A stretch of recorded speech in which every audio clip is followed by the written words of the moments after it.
supernatural tales come from? I'm about to begin a journey into the belly of a beast that has no body. In this film, I'm going to hell and back to find the truth behind demons.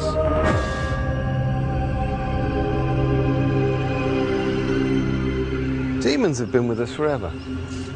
Every culture since the beginning of time has feared these disembodied evil spirits that vex the world.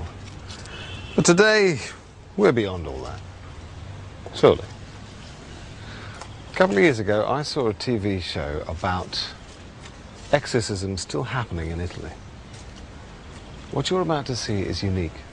It's a verified recording, not a reconstruction. Sit back and watch a demon possessing a human being. Nel nome del Padre, del Figlio e dello Spirito Santo. Signore Gesù Cristo, Figlio di Verbo eterno Padre, Dio universo. According to her parents, 16-year-old Martina has suffered from possession for 10 years. No one could help her but the exorcist. Aspetta Maria, è di Cristo, è di Cristo, è di Cristo. Ecco l'acqua del Signore, il demonio esiste o non esiste? Esiste il demonio! Come fa a dimostrarlo? Come fa a dimostrare che esiste? Le guerre, tutto! Ma questo... Io esisto! E chi non ci crede è vero! Ma questo...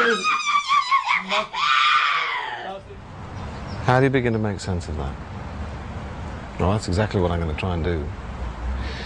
I'm going to start my search for demons by plunging right into the heart of the Catholic Church, the Vatican. If you think demonic possession has fallen between the cushions of history, think again. The Catholic Church has been carrying out thousands of exorcisms each year for over 500 years. Each one a battle for the body and soul of a person infested by demons. In 1999, the present Pope renewed the rite of exorcism and greatly increased his army of exorcists. Does he know something we don't? Grazie. I'm going to meet Father Gabriele Amort. He's the honorary president of the International Association of Exorcists. It's a great title. He's pretty much the most experienced exorcist in the Roman Catholic Church in the world. If anybody on earth knows about battling evil and demons, it's him. What is an exorcism? Un esorcismo è semplicemente una preghiera con la quale, usando la forza del nome di Gesù, si caccia via Satana, se c'è una presenza malefica, da una persona che ne sia colpita. How does a demon make itself known? Durante l'esorcismo, se c'è una presenza del demonio, la persona va in trance, può infuriarsi, c'è dialogo col demonio, io parlo col demonio. So, demons are real? Sono veri, sono esseri molto più intelligenti di noi, proprio perché sono puri spiriti.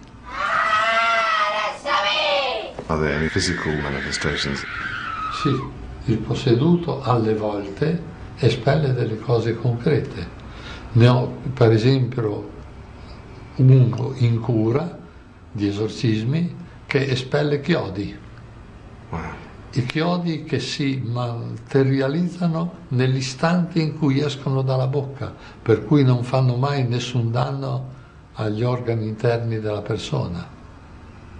Do you find yourself recognizing the same demons, like you're encountering an old enemy time after time?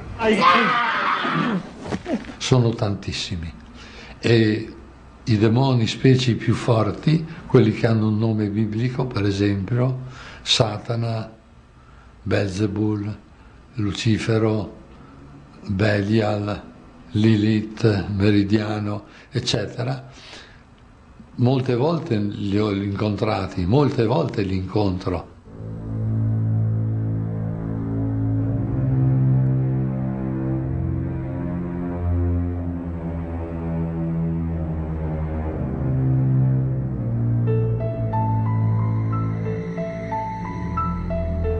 expert on the infamous miracle of Laon.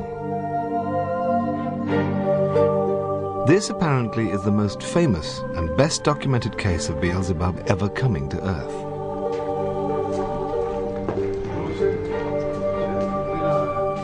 Reading about Beelzebub's little visit, it seems he slipped into our world through the fragile body of a French girl named Nicole Aubry. But what the Lord of the Flies would do to that body would rock the Christian world. I've come to Laon to see the eyewitness accounts of Beelzebub's reign of terror.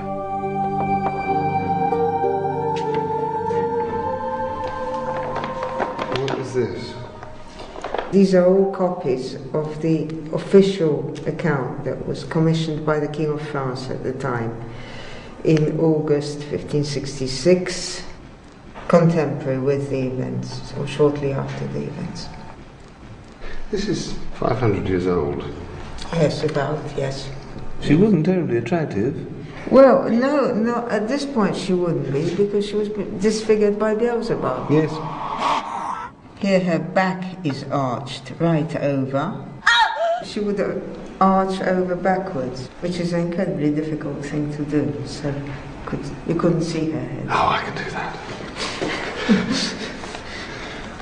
Here she's being held down.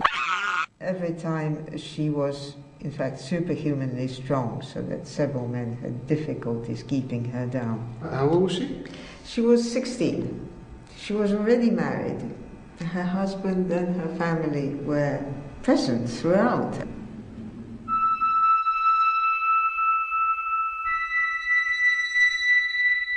I asked Irena to translate the story for me from the medieval French. And what a story it proved to be. The drama you're about to see uses the exact words spoken at the time. On November the 3rd, 1565, Nicole was alone, praying at the tomb of her maternal grandfather, Joachim Wio. His spirit entered into her and spoke to her. He claimed to be in purgatory, still with certain vows unaccomplished. He asked Nicole to have a pilgrimage made to St. James at Compostela. On the 2nd day of December, about the 8th hour of the evening, some of the family saw that the girl began to behave strangely and was then taken by terrible convulsions. Nicole said she had fits because her parents hadn't done the pilgrimage yet. Not wanting to spend the money, her parents had just pretended to go.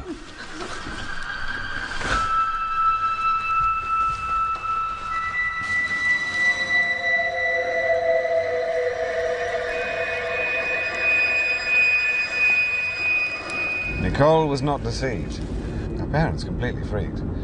According to Irena, clairvoyance is one of the first proofs of demonic possession. I got the alarm bells ringing. It's the first of the 6 steps in an exorcism.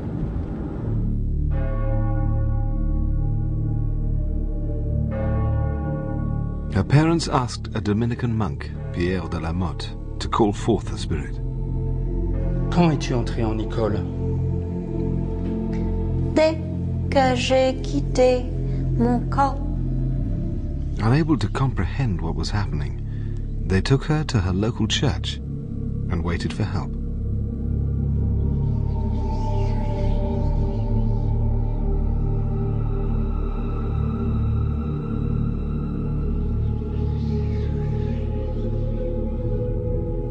January the 4th, 1566, Jean de Bord, the Bishop of Laon, arrived, determined to get to the bottom of this increasingly strange case.